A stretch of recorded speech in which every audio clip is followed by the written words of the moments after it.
Hello! Thank you so much for dropping by this video. A very warm welcome to anyone who's new.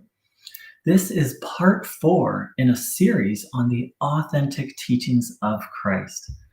And I've labeled this part, Committing to a Natural, Spiritual Way of Life. So, first and foremost, the material I'm going to share today is built on some previous material. So if you're brand new, please drop by my webpage and check out some of the other material first. So we've looked at how to become your own healer. We've looked at laying the foundation for a spiritual or natural way of life. And we've looked at deepening your spiritual life. Now we're going to talk about committing. This is really about making your spiritual life, your spiritual path. And again, spiritual is just another word for natural with a capital N, divinely natural. So to really commit to something, it has to become a priority. You have to make a decision. And in terms of the spiritual path, what I would say is it's actually about making your relationship with higher power, with nature with a capital N, with life, with God, your number one priority. And then that relationship and all the things that are connected to it, such as this practice of taking in healing life energy, such as this practice of cultivating faith, and some of the other topics we've talked about. So, with a human relationship, a committed partnership or a marriage, it takes up a lot of time, energy, and attention. It becomes a significant part of your life. And in essence, for something like a marriage, every major decision that one makes, you make it in relationship to the fact, to your relationship. You make it in relationship to the fact that you are married. You may have a family, that you have a partner. Well, to really commit to the spiritual path, you have to make the divine your primary partner, your primary relationship focus. There's different words for it. So I invite people to reflect on this, to really see, and this is something that, and so first of all, there's making a decision, and then there's living it out. Because it's not like you can just say one day, like, oh, okay, I'm going to make higher power my number one priority, and then you're done with it. It's making that commitment and then living it and struggling with it one day at a time. So let's spend a little time and reflect on that. And taking in this natural life energy. It's very simple to do. Sitting with your legs uncrossed, feet flat on the floor, hands on your legs, palms facing upwards. Back in a relaxed upright position, not leaning against your chair if possible, closing your eyes. And handing over all your burdens, all worries, any life situations, any illnesses, handing them over to infinite goodness, infinite power, infinite love. And then asking to receive the energy of that and observing your body, noticing what you feel, having the intention to take this energy in.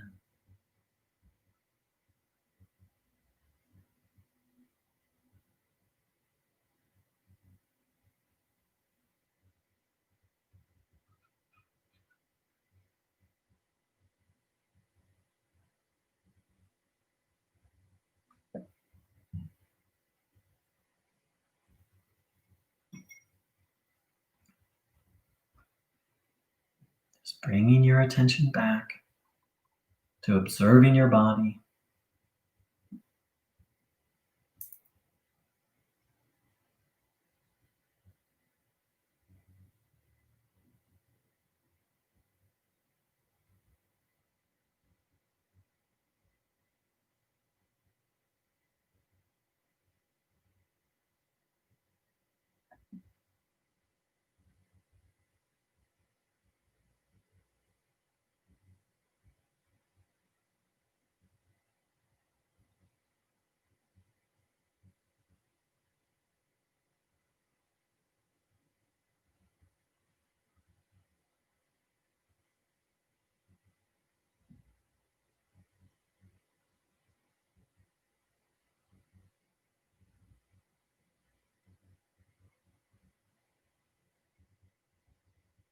taking in the good, taking in this vital life energy.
So, in prioritizing this relationship with the divine, with nature with a capital N,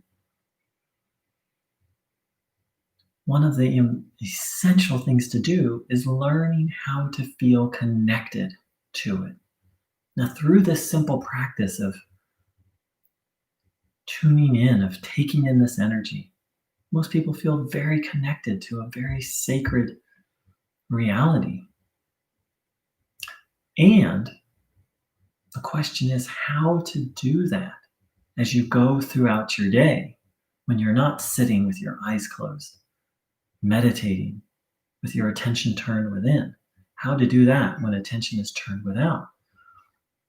Well, of course, there are many spiritual practices and many spiritual principles that can help a person to do that, such as prayer, such as repeating prayer throughout the day, such as observing your breath, such as um, practicing gratitude as you go throughout the day.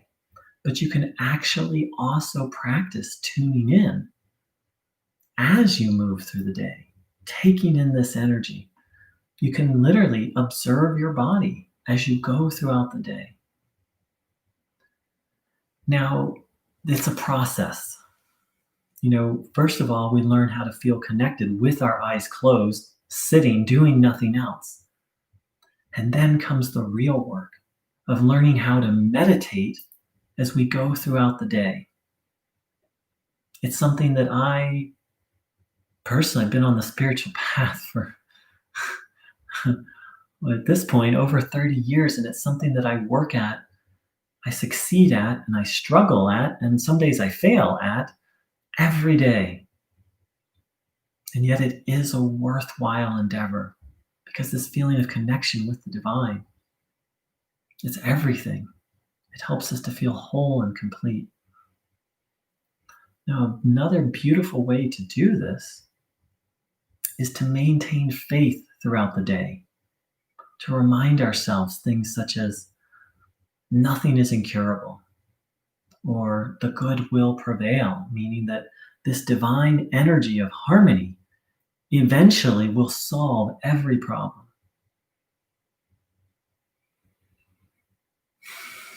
Now, it's so important to, as I talked about in the last video, that faith really changes everything.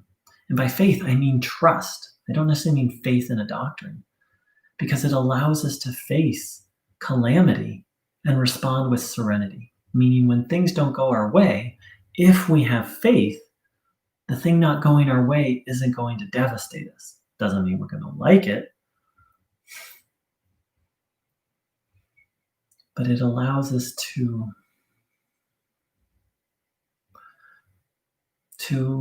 yes, not be devastated, to have some level of acceptance, and to still maintain that divine connection. Because the opposite of faith is fear or judgment. Like, let's say, let's say I ask out a woman I have a huge crush on, and she says no, or maybe she says worse, like, I would never go out with someone like you. That hasn't happened in a while, but that has happened. Now, without faith, something like that is devastating. But with faith, there's the recognition that that person, no person, place, or thing, is my source of happiness. And I and any one of us with faith is then able to say, well, I'm disappointed. I don't like that. And I trust everything's okay. Everything's going to be okay. Ow, that hurt a little bit, her words, or ow, I'm disappointed. And I trust that there's a higher plan at work here. So let's sit with that, this idea of staying connected to God and faith as a huge, huge um, way to help us stay connected to God, especially when challenging things occur. Continuing to observe the body, taking this energy in.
Faith is actually a practice. It's something we declare once and then deepen and struggle with day by day. So taking on faith that there is a higher power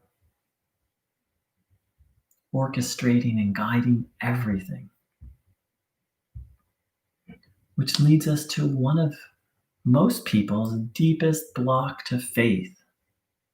It's been said this way for probably since as long as people can talk. Why do bad things happen to good people? Nothing harms faith more so than that. That question, or that, not that question, but that the lack of an answer to that question. It's a legitimate question. Really horrific things happen to really good people. And without a solid and firm answer to that question, faith is really next to impossible. Because without an answer to that, life seems unfair and life seems dangerous. So the two answers that I've found that have shifted my whole worldview, and it's not so much that I discovered them, but that and they're really classical answers to this question. The first answer is you reap what you sow, meaning that if something good happens to us, and that's the other half of that is good things happen to horrific people, and it seems unfair. Like really bad people, end up rich. All sorts of wonderful things happen to really bad people. And life really doesn't seem fair without a spiritual answer to this question. And so the first answer is that you reap what you sow, meaning that if something good happens to someone, they've done good in the past. They're reaping the results of good seeds that they've planted, good deeds that they've done. And simultaneously, if something negative happens to us, we're reaping um, we're reaping negative seeds that we've sown.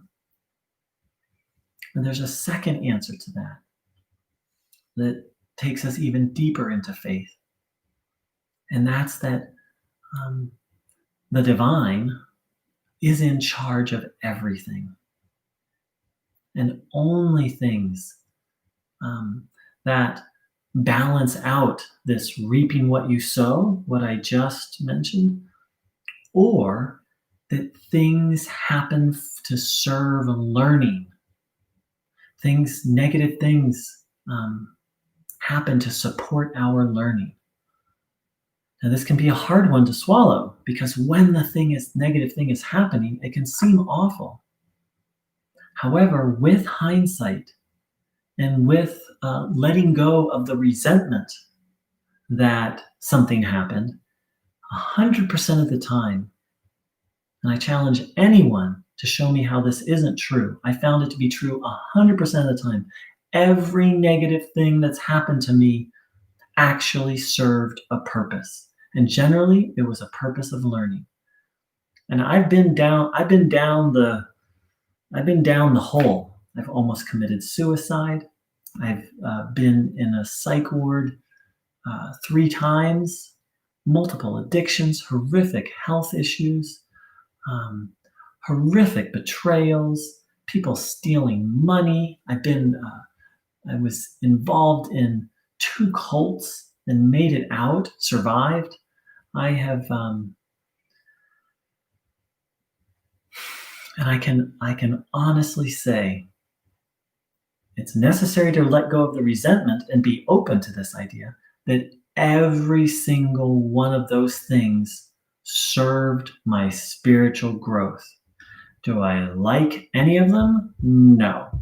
Do I wish I could have learned those lessons in another way? Yes. And I'm utterly convinced, had I not been so stubborn and arrogant and self centered, that the divine would have given me a much gentler way to learn those lessons. And I guess I needed a very strong and forceful wake up call. So let's sit with that. For some people here, what I'm saying is a radical idea. It's still, even though it's what I believe, it's still a radical idea to me to this day. But let's really sit with the possibility that life is in fact just, that um, good actions give good fruits, negative actions give negative fruits, and that everything that occurs is in service to our spiritual growth. Continuing to take in this healing life energy, noticing what you feel.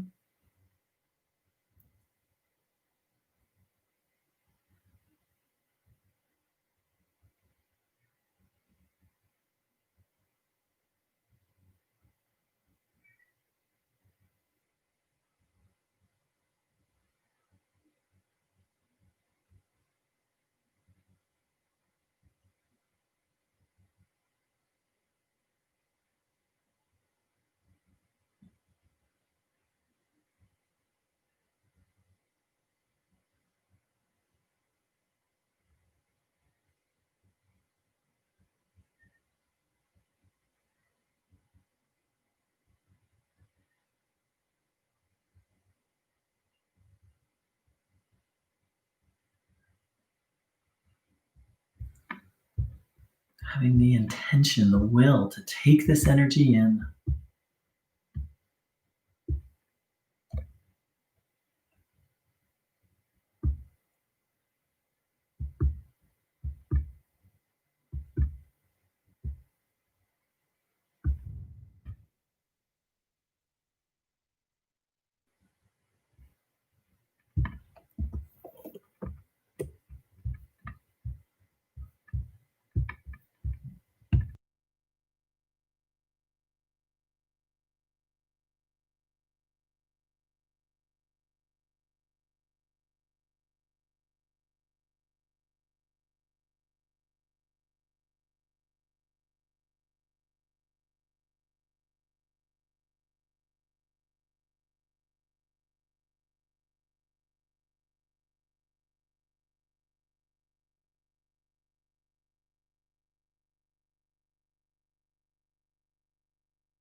And so that takes me to my definition of what I consider ultimate faith and ultimate trust. And part of it is what we just said,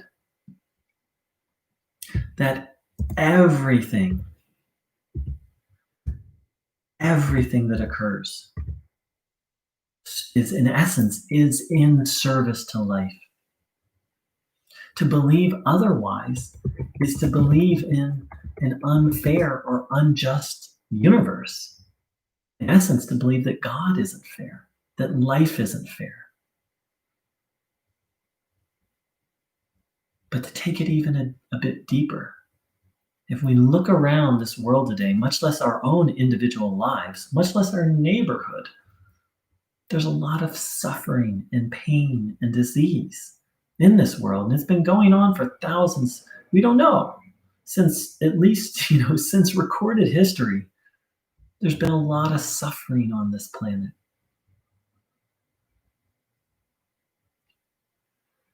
And I haven't met a single person who hasn't had all sorts of heartache and heartbreak. And so I believe that ultimate faith is the trust, the conviction that all of that suffering, all that pain not only serves a higher purpose, but one day it will end for everyone and everything.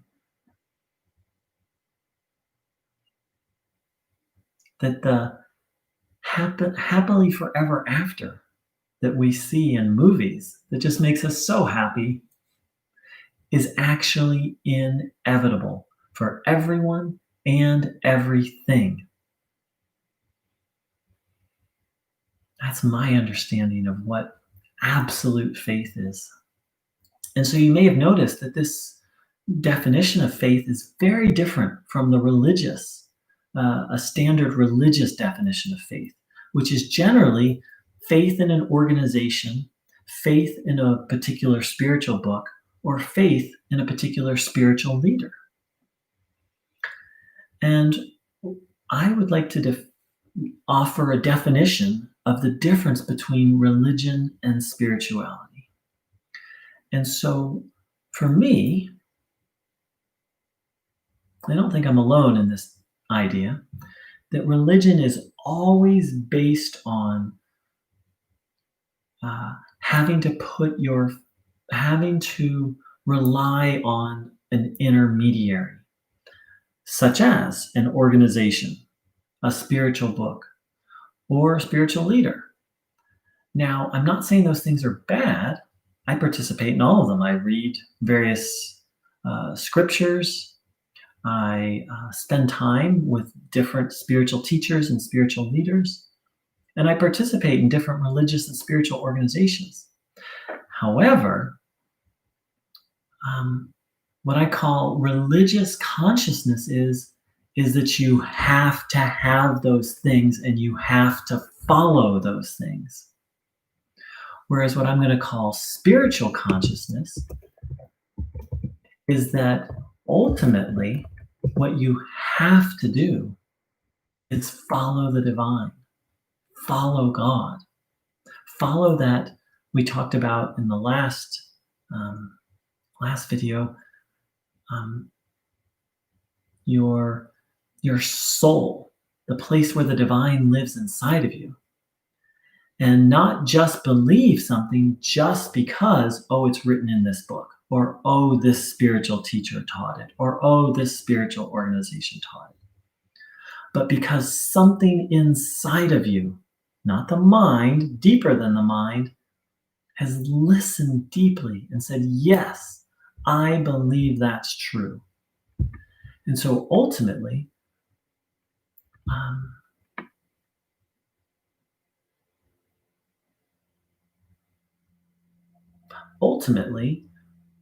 what the spiritual path is about is following that, not following other people. I'm not telling people not to participate in such groups. I do. I get a lot out of it.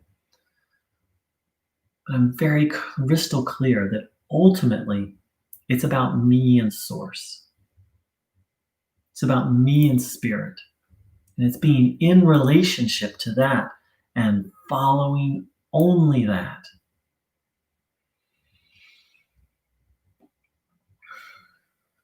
So let's take a little time and reflect on this. Continuing to take in this good energy, listening deeply inside yourself if what I'm saying is true.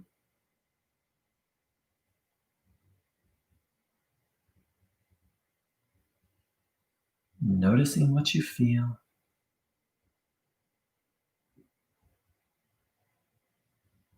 intending to take this energy in.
Now, what I'm asking, these ideas I'm sharing can be scary because the tradition I was raised in said that for not believing the right thing, I could be damned to eternal hell.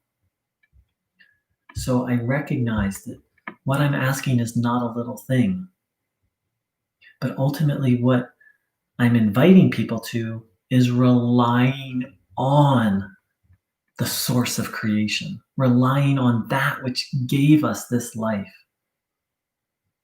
and to seek support wherever it feels helpful and good.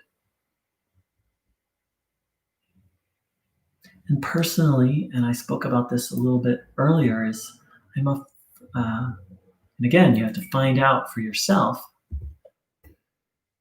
Um, I do rely on, not rely isn't the word, receive support from different spiritual helpers, some of whom are in a body and some of whom are no longer in a body, and yet in my direct experience are available to help.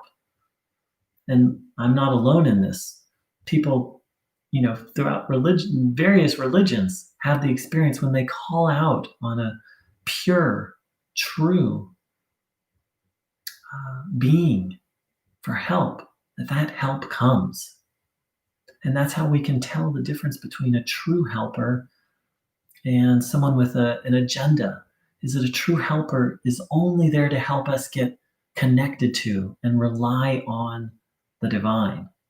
They're not interested in our worship or um, their interest in essence. A true teacher, a true helper, is interested in getting us to the point where we don't need a teacher and we don't need a helper.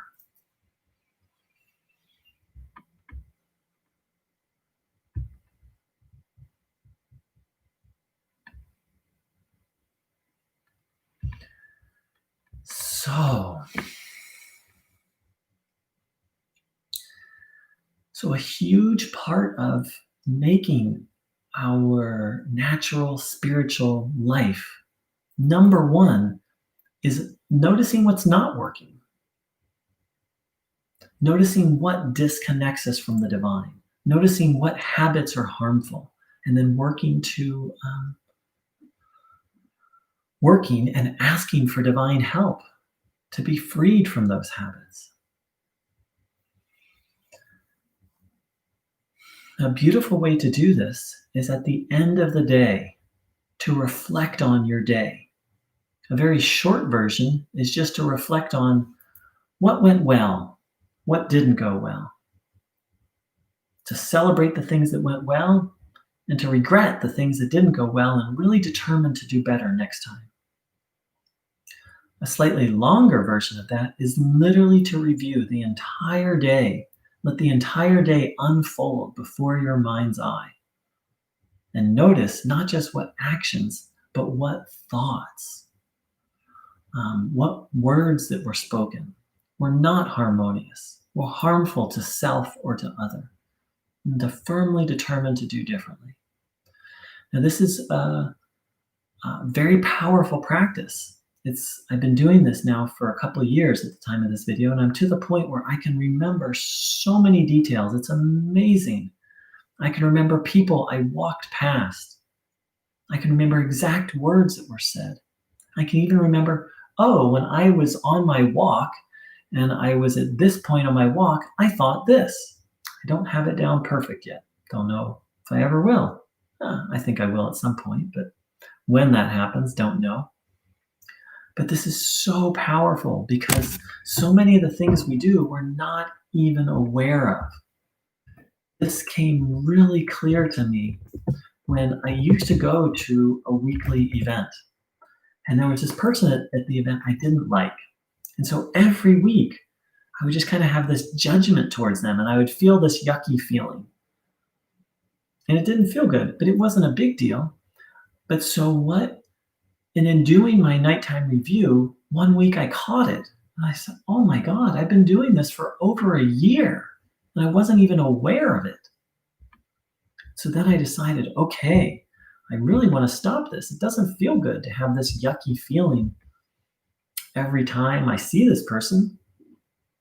And so then it happened again next week. Like I didn't catch myself. It's like, oh my gosh, I did it again. And then I was like, okay, next week for sure, when I see this person, I'm going to think good thoughts about them. And then next week it happened again. But because I was doing the nighttime review, I was becoming aware of this habit. Most habits operate under the level of awareness. We don't even know we're doing it.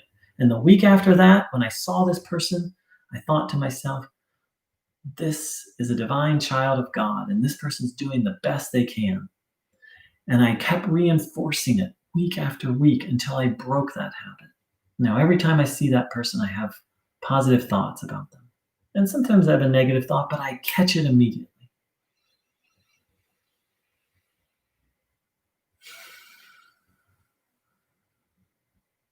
So there's all sorts of ways that we're harming ourselves and others and we're not even aware of. This is a little thing. It's not like I went to this event and I saw this person and then I was angry the whole event. It's just like a little pinprick of disharmony, of stress. But we need to become aware of first the big pinpricks, but then even the little pinpricks when we're not in alignment with life, when we're acting, speaking, or thinking in ways that are in disharmony with life.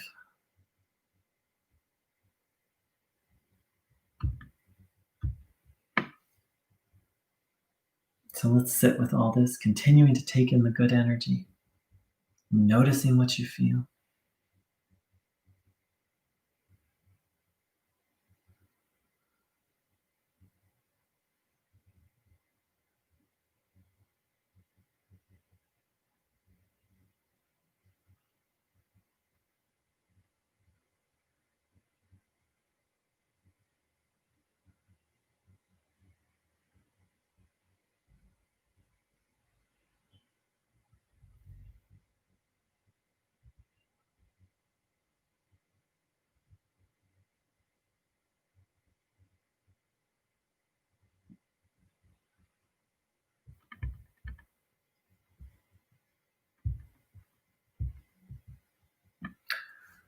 So I'd like to thank everyone for joining in, those who joined live and those who watched this video. Again, this is a part in a series, and if you'd like to check out the whole series, there's going to be a link below. This was part 4.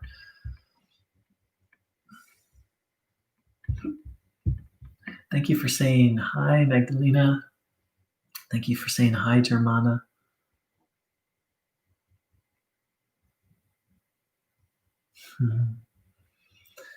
Thank you, Alex. So I wish everyone a beautiful day of staying connected to them, to higher power. And then at the end of the day, reflecting on what are the things I did that pulled me out of alignment. And then working and asking for help to correct those things. Wish you a beautiful day. Thank you for joining in. Take care and much, much love.